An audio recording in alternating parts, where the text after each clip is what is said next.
Gold, trusted gold buyers. మీరు తాకట్టు పెట్టిన బంగారాన్ని విడిపించి ఈ రోజు ఉన్న మార్కెట్ ధరకు కొనబడను.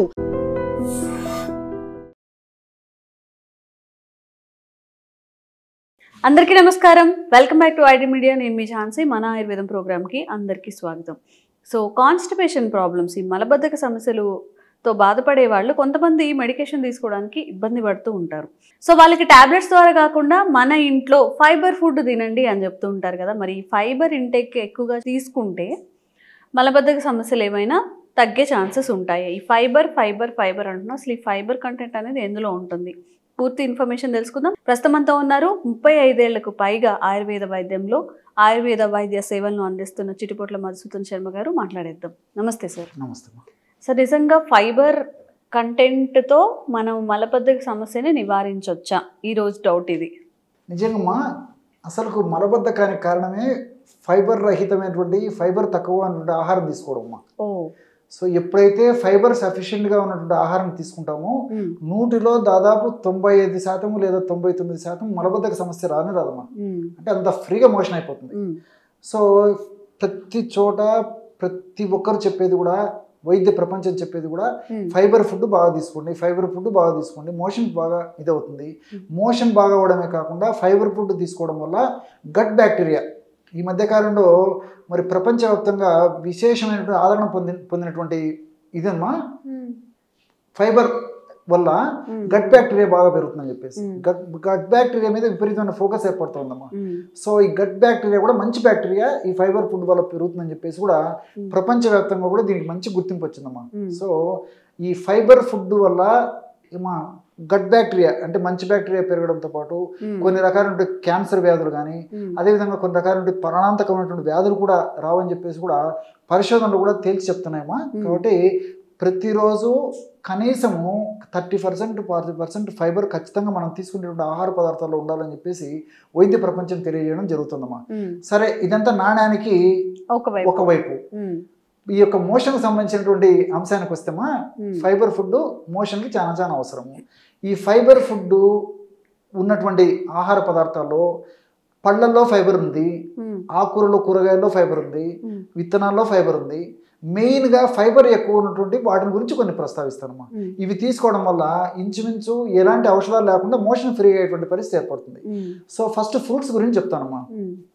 ఫైబర్ బాగా ఉన్నటువంటి ఫ్రూట్స్ దానిమ్మ, బత్తాయి, ఆరెంజ్ లేదా కమల. సో రెగ్యులర్గా ఈ ఫ్రూట్స్ తీసుకోగలిగితే మోషన్ ప్రాబ్లం ఉండదమ్మా. సో ఈ దానిమ్మ పళ్ళు పూర్వకాలం అయితే గట్టిగా విత్తనాలతో ఉండేటువంటి పరిస్థితి ఉండేది. విత్తనాలు నమిలి తినాలంటే ఇబ్బంది ఉండేది, కొంచెం కష్టంగా ఉండేది. సో ఈ రోజుల్లో మరి సీడ్లెస్ దానిమ్మ కూడా వచ్చింది కదమ్మా. సీడ్లెస్ దానిమ్మ కూడా ఉందమ్మా.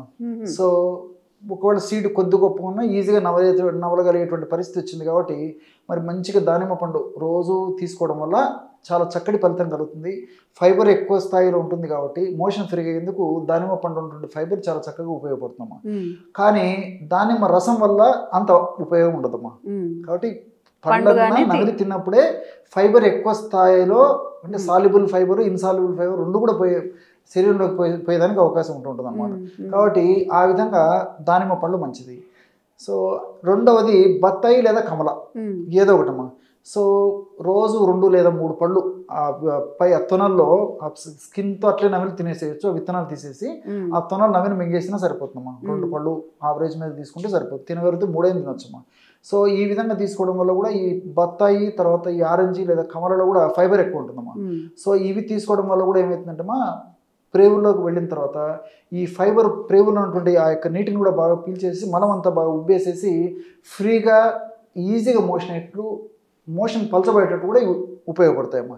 సో కాబట్టి ఈ 2 పళ్ళల్లో ప్రధానంగా ఫైబర్ ఎక్కువ శాతంలో ఉంటుంది. కాబట్టి ఈ 2 పళ్ళు మలబద్ధకం ఉన్నటువంటి వాళ్ళు ఇది వాడుకోవడం చాలా చాలా మంచిది.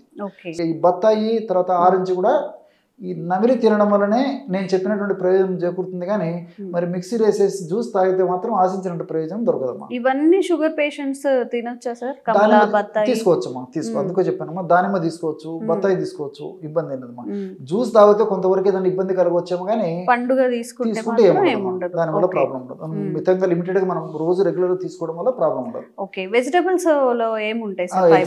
ఎగ్జాక్ట్ అమ్మా. దీంట్లో సొరకాయ, దోసకాయ, బీరకాయ, అరటి, పచ్చి అరటి. పండు, పచ్చి అరటి పండు షుగర్ వాళ్ళు తినకూడదు అనుకుంటా సార్. పచ్చి అరటి తినొచ్చమ్మా, కర్రీ తినొచ్చా? కర్రీ తినొచ్చమ్మా, షుగర్ స్పైక్ అవ్వదా? ఏ కాదమ్మా. ఓకే. సో దాని మీద కూడా రీసెర్చ్ జరిగిందమ్మా, పరిశోధనలు కూడా జరిగాయి. అరటి పండు అయితే షుగర్ హైక్ అవుతుంది కానీ సో ఈ అరటి కాయ వల్ల ఇబ్బంది ఉండదమ్మా, షుగర్ లెవెల్స్ పెరగవమ్మా. దాంట్లో ఉన్నటువంటి కొన్ని పదార్థాలు షుగర్ను త్వరగా బ్లడ్లో కలవకుండా కంట్రోల్ చేసేటువంటి మెకానిజము ప్రకృతి మాత ఆ అరటికాయలు నిక్షిప్తీకరించి మనకు ప్రసాదించడం జరిగిందమ్మా. సో అరటికాయలు తినడం వల్ల, కూరలో చేసుకొని తినడం వల్ల షుగర్ లెవెల్స్ పెరగవమ్మా, ప్రాబ్లం ఉండదు. సో ఈ 4 సొర్ర, దోస, బీర, అరటికాయ, పచ్చి అరటికాయ. సో ఈ 4 రోజు 2-3 వాడుకోవచ్చు, రోజు వాడుకోగలిగితే 4 వాడుకోవచ్చు, లేకపోతే ఏది దొరికితే వాడుకోవచ్చు. ఎక్కువ ప్రమాణంలో వాడుకుంటే సరిపోతుందమ్మా.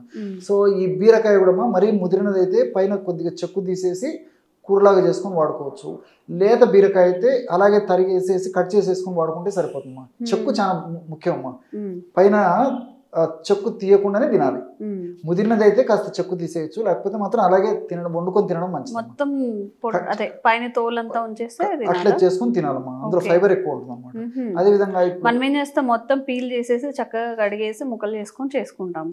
అంటే మొత్తం తీయలేకపోయినా జస్ట్ ఆ గంపుల వరకు తీసేసి కొంచెం కొంచెం ఉంచుకున్నా సరిపోతుంది. ముదిరిన వాటికి అయితే అలాగే చేసుకోవచ్చు, నేత అయితే అలాగే కట్ చేసుకుని వాడుకుంటే సరిపోతుంది.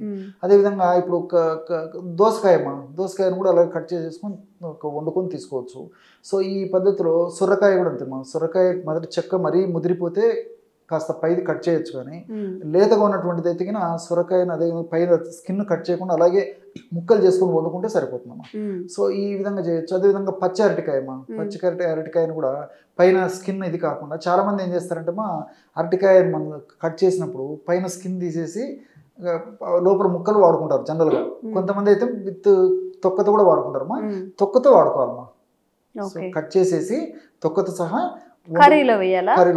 తొక్కతో సహా తినాలమ్మా. లేదమ్మా మరి ముదిరినవి అయితే తెలిసిపోతుంది కదమ్మా, ముదిరినవి పైన కాస్త కట్ చేసేస్తే సరిపోతుంది. సో ఆ విధంగా చేసుకుని కూరలుగా చేసుకొని తీసుకోవడం వల్ల కూడా ఫైబర్ విపరీతంగా పెరిగిపోతుందమ్మా. సో ఈ ఫైబర్ ఎక్కువగా ఉన్న ఆహారం తీసుకోవడం వల్ల కేవలం మోషన్ ఫ్రీగా అవ్వడమే కాకుండా నేను చెప్పినట్లు అనేక వ్యాధులు రాకుండా ఉంటాయి. గట్ బ్యాక్టీరియా కూడా బాగా వృద్ధి చెందుతుందమ్మా. ప్రేగుల్లో గట్ బ్యాక్టీరియా చాలా చాలా ముఖ్యం. ఎంత ఎక్కువగా గట్ బ్యాక్టీరియా, మంచి బ్యాక్టీరియా ఉంటుందో ప్రేగుల్లో అంత ఆరోగ్యం మనకు చేకూరుతున్నామా. సో ఇవన్నీ కూడా మరి మనం వాడుకునేది ఈ పర్పస్కి వాడుకున్నప్పటికీ సైడ్గా అనేక రకాల బెనిఫిట్స్ ఉంటాయమ్మా. అదేవిధంగా సీడ్స్ అమ్మా, విత్తనాల గురించి మనం ఆలోచించినట్లయితే ఈ రోజుల్లో చాలా పాపులర్ అయిపోయినటువంటి విత్తనాలు చియా సీడ్స్. పల్లెల్లో గ్రామ ప్రాంతాల్లో ప్రజలు కూడా తెలిసిపోయిందమ్మా చియా సీడ్స్. సో ఈ చియా సీడ్స్లో విపరీతంగా ఫైబర్ ఉంటుందమ్మా. సో ఈ చియా సీడ్స్ను కూడా రోజు ఒక్కసారమ్మా ఒక 2 స్పూన్లు నీళ్ళల్లో ఒక 15 మినిట్స్ నానబెట్టేసేసి 2 టీ స్పూన్లు ఆ చియా సీడ్స్ని మనము ఈ మిల్క్ షేక్లో కానీ లేకపోతే ఈ ఏదైనా ఈ సలాడ్స్లో కానీ లేకపోతే మనం తీసుకునేటువంటి ఆహార పదార్థాల్లో వంటకాలు దేంట్లోనే కలిపి తీసుకోవచ్చు. తర్వాత ఈ రోటీ ఇందులో దాంట్లో కూడా ఏదైనా కావాలంటే కొంచెం మిగతా ఈ కూరలో కలిపేసి తీసుకోవచ్చు. ఏదో ఒక పద్ధతిలో చియా సీడ్స్ని 2 టీ స్పూన్లు ఒక 15 మినిట్స్ నానబెట్టేసేసి రోజు ఒక్కసారి తీసుకోవడం వల్ల కూడా విపరీతమైన ఫైబర్ దాంట్లో ఉండడం చేత ఈ యొక్క మోషన్ ప్రాబ్లం నుంచి బయటపడవచ్చు. సో నేను చెప్పినటువంటి ఈ పదార్థాలన్నీ కూడా ఈ ఫ్రూట్స్, అదేవిధంగా వెజిటబుల్స్, తర్వాత ఈ సీడ్స్ రోజు నేను చెప్పినటువంటి పద్ధతిలో వాడుకోవడం వల్ల ఇంచుమించు 100లో 95% లేదా 99% అని కూడా ఒక చెప్పుకోవచ్చు. వేరే మెడిసిన్స్ కూడా అవసరం ఉండదు. కాల విరేచనం, మోషన్ బాగా ఫ్రీగా అయిపోతుంది. దీనివల్ల మరి అన్ని మనకు సైడ్ బెనిఫిట్స్ ఉంటాయి, ఎలాంటి సైడ్ ఎఫెక్ట్స్ ఉండవు.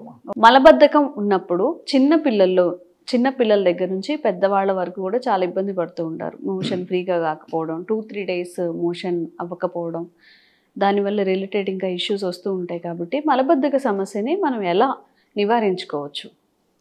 సో దీనికి ఆహారపరంగా, విహారపరంగా, ఔషధ పరంగా 3 పద్ధతులు పాటించాలమ్మా. సో చాలా మంది మోషన్ ప్రాబ్లం వస్తే ఆహారాన్ని గురించి పట్టించుకోరు. ఎప్పుడో తింటుంటారు, ఏదో తింటారు, ఏ పద్ధతిలో తింటారు, ఎంత తింటారో తెలియదు, ఎప్పుడు తింటారో తెలియదు, ఎక్కడ తింటారో తెలియదు, ఏ పద్ధతిలో తింటారో తెలియదు. సో ఆహార పరంగా ఎవరు కేర్ తీసుకోరమ్మా. సో నెక్స్ట్ విహారం అంటే ఎక్సర్సైజ్ అమ్మా. విహారం అంటే ఎక్సర్సైజ్ అమ్మా. డైలీ యాక్టివిటీస్ ఎప్పుడు కూర్చొని చిన్న పిల్లల నుంచి, చదువుకునే పిల్లల నుంచి పెద్దవాళ్ళ వరకు కూడా 4 అడుగులు వేయాలన్నా వేసేటువంటి పరిస్థితులు లేవమ్మా. ఆధునిక నాగరికత పుణ్యం అని చెప్పేసి ఇవన్నీ చేజేతులారా మనం స్వయంకృత అపరాధాలు అని చెప్పుకోవచ్చు.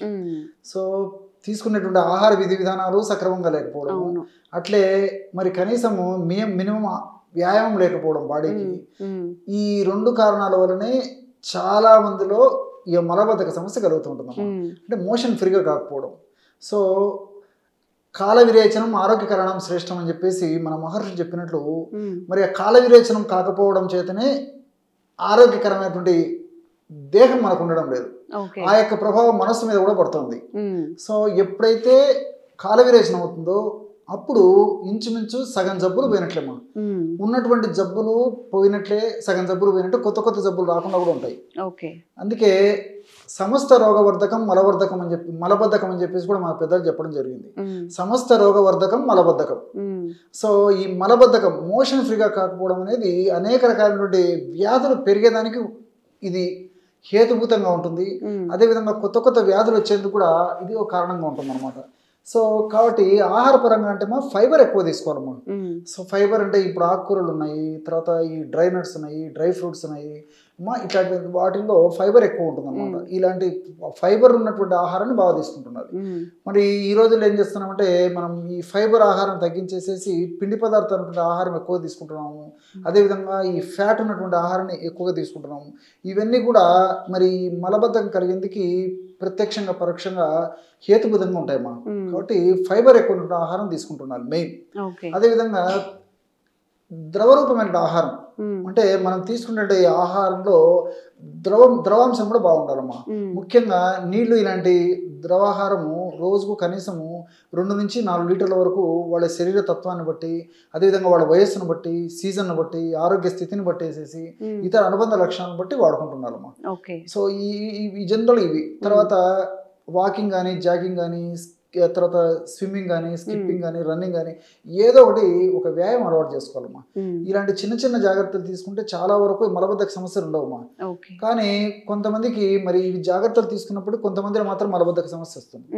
ఏది ఏమైనప్పటికీ మరి మలబద్ధక సమస్య, మోషన్ ఫ్రీగా కాకపోవడం అనేటువంటి సమస్య ఉన్నటువంటి వాళ్లకు అది ఆరోగ్యకరంగా పరిణమిస్తుంది. కాబట్టి మరి మోషన్ ఫ్రీగా అయ్యేందుకు ఇప్పుడు నేను చెప్పబోయేటువంటి ఔషధం గన్ షాట్గా పనిచేస్తుందమ్మా.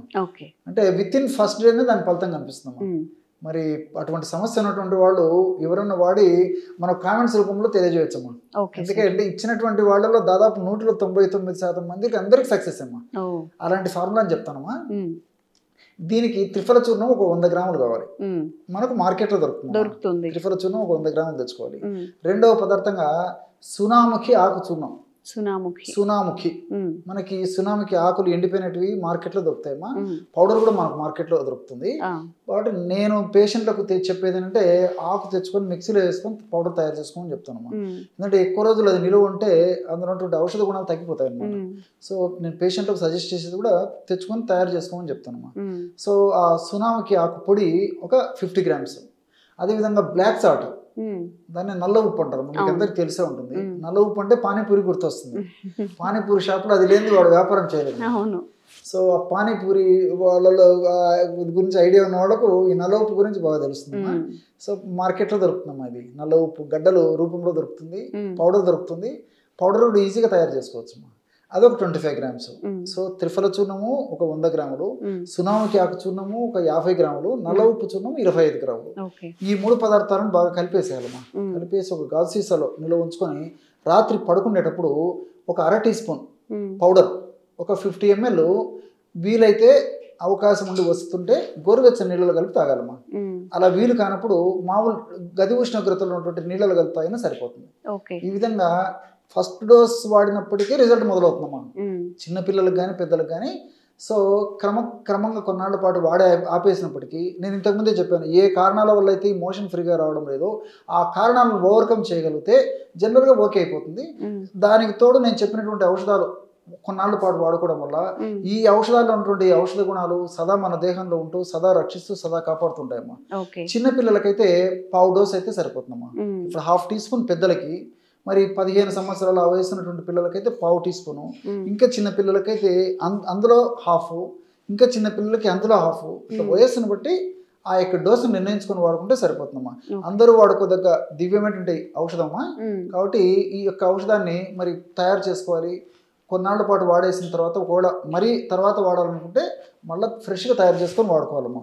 ఈ ఔషధం తయారు చేసుకున్న తర్వాత ఎక్కువ రోజులు దాన్ని నిల్వ ఉంచుకోకూడదమ్మా. సో మ్యాక్సిమం ఒక 2 months 3 months లోపల అయిపోయి చేసుకోవాలి. అట్లా వాడుకొని మళ్ళీ ఫ్రెష్గా తయారు చేసుకుంటుంటే మరి కుటుంబ సభ్యులందరూ కూడా వాడుకోవచ్చమ్మా. ప్రతి ఇంట్లో ఉండదగినటువంటి దివ్యమైనటువంటి మోషన్ ఫ్రీగా ఎందుకు ఉపయోగపడేటువంటి ఔషధం ఏదంటే ఇదేం చెప్పుకోవచ్చమ్మా. సో ఆధునికంగా మనం ఆలోచించినప్పటికమ్మా ఈ త్రిఫల చూర్ణంలో ఈ చెబిలిక్ యాసిడ్, గ్యాలిక్ యాసిడ్, క్వర్సటిన్, ఫైబరు ఇలాంటి అనేక రకాలైనటువంటి పదార్థాలు మరి మోషన్ ఫ్రీగా అయ్యేందుకు, ప్రేగుల కదలికలను బాగా కలగజేసేందుకు, అదేవిధంగా మోషన్ మెత్తగా అయ్యేందుకు ఇలాంటి అనేక రకాలైనటువంటి పద్ధతిగా ఈ యొక్క త్రిఫల చూర్ణం ఉపయోగపడుతుందమ్మా. రెండవది ఏంటంటే ఈ సునామికి కూడా ఇందులో ఉన్నటువంటి సెనోసైడ్స్, సెనిడిన్ A and B ఇలాంటివి కూడా ఈ మోషన్ ఫ్రీగా అయ్యేందుకు, ఈ మలాన్ని పలచబరిచేదానికి, తర్వాత లోపల మ్యూకస్ పదార్థాన్ని ఎక్కువగా ఉత్పత్తి చేసేసి మరి మలం స్మూత్గా వచ్చేందుకు కూడా ఈ సెనోసైడ్స్, సెనిడిన్ A and B అనేటువంటి పదార్థాలు ఉపయోగపడతాయమ్మా.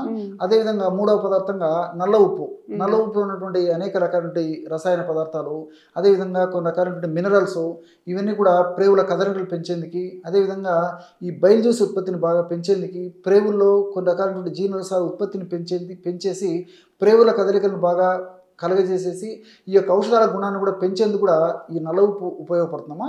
సో మల్టిపుల్ బెనిఫిట్స్ ఉంటాయి కాబట్టి అందరూ వాడుకోదగ్గ దివ్యమైనటువంటి ఔషధం ఇప్పుడు మనం చెప్పుకున్నటువంటి ఔషధం అమ్మా. ఓకే, నిజంగా ఎవరికైనా కానీ ఇంట్లో మలబద్ధక సమస్యలు ఉన్నప్పుడు ఈ పౌడర్ని చక్కగా మిక్స్ చేసుకొని ఒక జార్లో పెట్టేసుకొని చక్కగా సార్ చెప్పిన విధానంలో తాగొచ్చు. సో చాలామందికి ఇంట్లో తయారు చేసుకోవాలి ఇదంతా అంటే అంత టైం కుదరకపోవచ్చు, పాసిబుల్ అవ్వకపోవచ్చు. బయట ఎక్కడైనా స్టోర్స్లో వేరే ఆల్టర్నేటివ్స్ దొరుకుతాయా? మంచి ప్రశ్నమా. నిజంగా తయారు చేసుకుని వాడగలిగితే ఇది మంచిదమ్మా. చీప్ అండ్ బెస్ట్లో అయిపోతుంది. మరి మీ దాంట్లో కొన్ని అనివార్య కారణాల వల్ల టైం అడ్జస్ట్ కాకపోవడం చేత, లేకపోతే తయారు చేసుకోవడం వీలు కాక అట్లా కొన్ని ఏదైనా ఇబ్బందులు ఉన్నప్పుడు మరి దానికి సంబంధించి ఆయుర్వేద మందులు కూడా మనకు మార్కెట్లో దొరుకుతాయమ్మా. అటువంటి ఆయుర్వేద ఔషధాల్లో చక్కగా పనిచేసేటువంటి ఒక ఔషధం చెప్తానమ్మా. ద్రాక్షారిష్ట అని దొరుకుతుందమ్మా. ద్రాక్ష ఈ ద్రాక్ష ఎండు ద్రాక్షలు తయారు చేస్తారనమాట. ద్రాక్షారిష్ట ఒక 10 ml తీసుకోవాలి. రెండవది అభయారిష్ట కరక్కాయతో తయారు చేస్తారమ్మా. కరక్కాయ కూడా మోషన్ ఫ్రీగా చేసేటువంటి గుణం ఉంది. So Draksharishta 10 ml, Abhayarishta 10 ml, 20 ml ఔషధం అయింది కదమ్మా. 20 ml నీళ్లు రాత్రిపూట రోజు ఒక్కసారి పడుకునేటప్పుడు తీసుకుంటుంటే చాలా అద్భుతంగా పనిచేస్తుందమ్మా. జనరల్ గా ఇప్పుడు ఈ త్రిఫల చూర్ణం ఇదంతా దేనికి ఎంత రిజల్ట్ అయితే వచ్చిందో ఈ ద్రాక్షారిష్ట వీటికి కూడా అంతే వస్తుంది. బట్ ఇది త్రిఫల చూర్ణము, సునామికి చూర్ణము, తర్వాత ఈ యొక్క నల్ల ఉప్పు అయితే స్పీడ్ గా పనిచేస్తుందమ్మా. ఇప్పుడు ఈ ద్రాక్షారిష్ట తర్వాత అభయారిష్ట అనేది కొంత టైం తీసుకుంటుంది. మొదటి రోజు 2 రోజులు రిజల్ట్ లేకపోయినా ఒక 4-5 రోజులకు జనరల్ గా వచ్చేస్తుందమ్మా. మరి ఎక్కువ సమస్య ఎక్కువ ఉన్నటువంటి వాళ్ళైతే ఇప్పుడు త్రిఫల చూర్ణం ఆల్రెడీ ఇంతకుముందే చెప్పానమ్మా మార్కెట్లో దొరుకుతుందని చెప్పేసి. ఈ టానిక్ లోనే ద్రాక్షారిష్ట అభయారిష్ట తాగేటప్పుడే ఒక పావు చెంచా అందులోనే త్రిఫల చూర్ణం కూడా కలిపి తీసుకుంటే మీరు అన్నట్లు రిజల్ట్ కూడా దానివల్ల కూడా స్పీడ్ వచ్చేస్తుంది. కాబట్టి ఎవరికి ఎలా వీలైతే అలా తీసుకోవచ్చు, బట్ రిజల్ట్స్ అయితే పక్కగా ఉంటాయమ్మా. ఓకే, సో 2 ఆల్టర్నేటివ్స్ మీరు చేసుకోగలిగితే చేసుకోవచ్చు, లేదన్నా స్టోర్స్లో కొనుక్కొని కూడా యూస్ చేసుకోవచ్చు. సమస్య తీవ్రతను బట్టి ఆ డోసెస్ అది అడ్జస్ట్ చేసుకోవచ్చు. యూస్ చేయండి. ఎలా అనిపించింది, మీకు ఎలా వర్క్ అయిందో కామెంట్స్ రూపంలో తెలియజేయండి. ఇంకెలాంటి ఆరోగ్య సమస్యలు ఉన్నా కానీ కామెంట్ చేయండి. తప్పకుండా వీడియో చేసే ప్రయత్నం చేస్తాం. Thank you sir. నమస్తే. Sir, one life lesson what medicine has taught you. Whatever you can do without expecting. But I really believe మన పాజిటివ్ యాటిట్యూడ్ ఉంటేనే మనం ఏదైనా సాధించగలం. గట్ ని మనం కరెక్ట్ గా డీల్ చేసినట్లయితే అది మనకి పాజిటివ్ హార్మోన్స్ ని రిలీజ్ చేస్తుంది. షుగర్ వచ్చిన వాళ్ళ పరిస్థితి ఏంటి? పొట్ట దగ్గర పెరిగితే దాన్ని ఆండ్రాయిడ్ అంటారు. ఆండ్రాయిడ్ ఫోన్ కదా. అసలు థాట్స్ ఎందుకు వస్తాయి? బ్రెయిన్ డెడ్ అంటే దానికి ప్రపంచం అంతా కూడా కొన్ని నిర్దిష్టమైనటువంటి లక్షణాలు. మానసికంగా ధైర్యంగా ఉంటే క్యాన్సర్ జయించవచ్చు. You are a doctor for a cause sir, అంతే. వాళ్ళకి వచ్చిన ఆదాయం కాకుండా ఫ్రీ సర్వీస్ ఎంతమందికో చేస్తారు.